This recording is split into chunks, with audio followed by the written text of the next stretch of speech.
आज हम गोस्वामी तुलसीदास द्वारा रचित रामचरितमानस से लिए गए धनुष भंग के तीसरे पद का व्याख्या करेंगे। संदर्भ वाले की तरह से चलेगा, इस नाते आप जो व्याख्या बताया जाएगा उस व्याख्या को करेंगे और संदर्भ वाले संदर्भ को मिला करके अगर कहीं लिखना है तो आप उसको लिखेंगे। तो हम तीसरे भाग को हम देख रहे हैं। जैसा कि आपको बताया जा चुका कि सीता जी के स्वयंवर की पूरी तैयारियां हो चुकी हैं। बड़े बड़े राजा जो हैं शिव जी के धनुष को हिलाने में भी असमर्थ रहे और अंत में गुरु विश्वामित्र और ऋषि मंडली का गुरु विश्वामित्र का आशीर्वाद और ऋषि मंडली का इशारा पा करके प्रभु श्री राम जो है शिव धनुष को उठाने के लिए आगे बढ़ते हैं।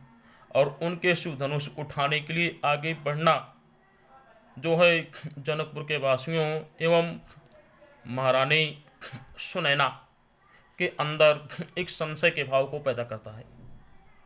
महारानी सुनैना अपनी सखियों से जो है अपने संशय को व्यक्त करती हैं और रोती हैं, क्योंकि यहाँ पर उनके सम्मान की बात होती है। तो उनकी सखियाँ उनको समझाते हुए कहती हैं और तीसरे पद में भी यही है। इस नाते इसको आगे हम देखेंगे। दोहा। मंत्र परम लघु जासु बस विधि हरिहर सुख सर्व महामत गजराज कहूँ बसकर अंकुश खर। सखियाँ समझाते हुए कह रही हैं कि ये सखी देखो, एक छोटा मंत्र होता है, बहुत ही छोटा मंत्र है, लेकिन उसी छोटे से मंत्र से जो है ब्रह्मा विष्णु शिव जी और हर देवता उसी मंत्र से जो है प्रसन्न हो जाते हैं। यानी कि एक ओम का छोटा मंत्र है और उस ओम के एक छोटे से मंत्र से सभी देवताओं की उपासना हो जाती है, जिसमें ब्रह्मा विष्णु शिव और सभी देवता हैं।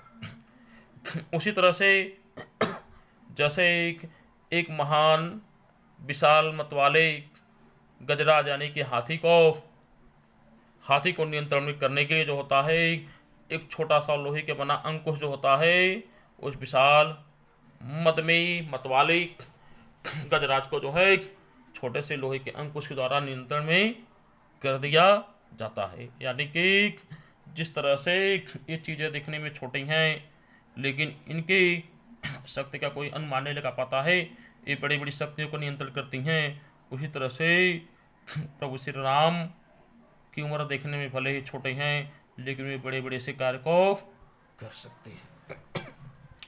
काग कुसुम धनु साय के लीन है, काम कुसुम धनु साय के लीन है, सकल भुवन अपने बस कीन है, देवी तजी संशय अस जाने, भंजब धनुष है राम सुनु रानी। सखी बचन सुनी तय सखी बचन सुनी भय प्रतीति, मिटा विषादु बढ़ी अति प्रीति,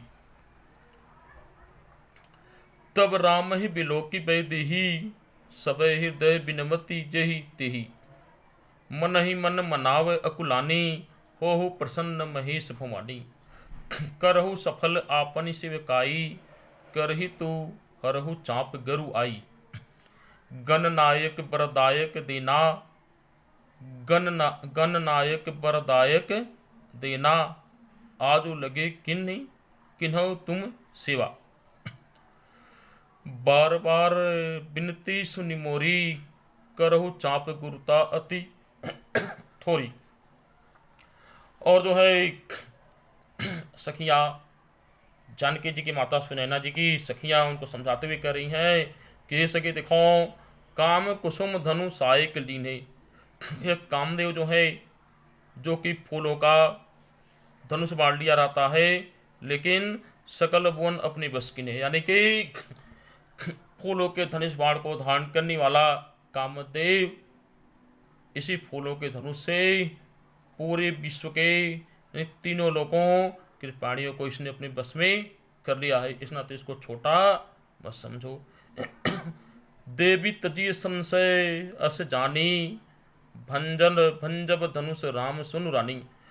और सभी कहने लगे कि हे देवी सुनैना, आप जो है अपने मन के संकोच, अपने मन के संशय को, आप अपने मन के संशय को जो आपके मन में चलायमान है, उस संशय को आप जो है अपने मन की शंका को आप जो है छोड़ दीजिए, अपने मन के शंका को आप त्याग दीजिए। क्योंकि हे रानी जी सुनिए, राम जरूर इस शिव धनुष को तोड़ देंगे। सखी वचन सुनी भय प्रतीति, मिटा विषादु बढ़ी अति प्रीति। सखियों के वचन सुनकर सुनैना जी को विश्वास हो गया। सखियों के वचन को सुन करके सुनैना जी को विश्वास हुआ और उनके सारे भय और विषाद मिट गए और श्री राम के प्रति उनका प्रेम बढ़ गया। तब राम ही बिलोकी भय देही, तब राम ही बिलोक भय देही, सब हृदय बिनमत जीती ही। और उस समय फिर जो है राम जी को देख करके जानकी जी जो हैं यानी कि सीता जी जो हैं भय के साथ, राम जी को देख करके सीता जी जो हैं भय के साथ, हर भयभीत हृदय से हर देवता को जो है हर देवता से विनय और मनहार कर रही हैं कि वे जो है मेरी सहायता करी। मन ही मन मनाव अकुलानी, हो प्रसन्न महेश भवानी। मन ही मन यानी मन ही मन अंदर ही अंदर जो है जानकी जी बहुत ही व्याकुल हो रही हैं और वह जो है गणेश जी और वह शंकर जी और पार्वती जी को यानी कि सीता जी जो हैं मन ही मन जो है बहुत व्याकुल हैं, मन ही मन बहुत व्याकुल हैं और व्याकुलता और उत्सुकता से वह शंकर जी पार्वती जी को प्रसन्न होने के लिए उनको मना रही हैं, उनकी प्रार्थना कर रही हैं। करहु सफल आपन सेवकाई, कर ही तु हरहु चाप गरी आई, गरु आई। वो कह रही हैं कि हे शंकर जी और पार्वती जी, मैंने आज तक हे शंकर जी पार्वती जी, मैंने आज तक आपकी जो सेवा की है उस सेवा के बदले आप जो हैं मेरे हित में, हे शंकर जी पार्वती जी, मैंने जो आपकी आज तक सेवा की है, आपकी पूजा की है, उसके बदले आप जो हैं मेरे हित में, मेरी भलाई के लिए आप इस शिव धनुष के जो है भारीपन, इस शिव धनुष के भारीपन को हर लीजिए। गणनायक बरदायक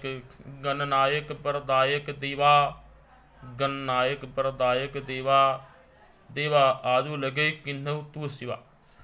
और सीता जी जो हैं गणेश जी से विनती करते हुए कहती हैं कि हे गणों के नायक और वर देने वाले गणेश जी, हे गणों के नायक और वर देने वाले गणेश जी, इसी आज ही के दिन के लिए मैंने आपकी सेवा की थी, यानी कि इस आज के दिन की परेशानी हरने के लिए, कठिनाई हरने के लिए ही मैंने आपकी इतनी सेवा की थी। इस नाते ही प्रभु अब आप जो है मेरी सहायता कीजिए। बार बार विनती सुन मोरी, करहु चाप कुरुता अति थोड़ी। और आप जो है मैं आपसे बार बार हे गणेश देव, सीता जी कह रही हे गणेश देव, और मैं आपसे बार बार जो है हाथ जोड़ करके विनती कर रही हूँ कि आप जो है इस शिव जी के धनुष के, आप इस शिव जी के धनुष के जो है भारीपन को बहुत ही कम कर दीजिए। यानी कि हे गणेश जी, आपसे सीता जी करें कि हे गणेश जी, आपसे हाथ जोड़ करके मैं विनती कर रही हूँ, बार बार आपसे हाथ जोड़ करके विनती कर रही हूँ कि गणेश जी की, शिव जी के इस धनुष के जो भारीपन है, उस भारीपन को आप कम कर दीजिए, अर्थात इसको बहुत ही हल्का कर दीजिए। तो इस तरह से हमने गोस्वामी तुलसीदास जी द्वारा रचित धनुष भंग के तीसरे पद की व्याख्या को देखा। और अगले भाग को हम कल देखेंगे। इसमें जो बताया गया, जिस तरह से आप इसको समझेंगे, अपनी कॉपी में नोट करेंगे, जो पूछा जाएगा उसको बताएंगे।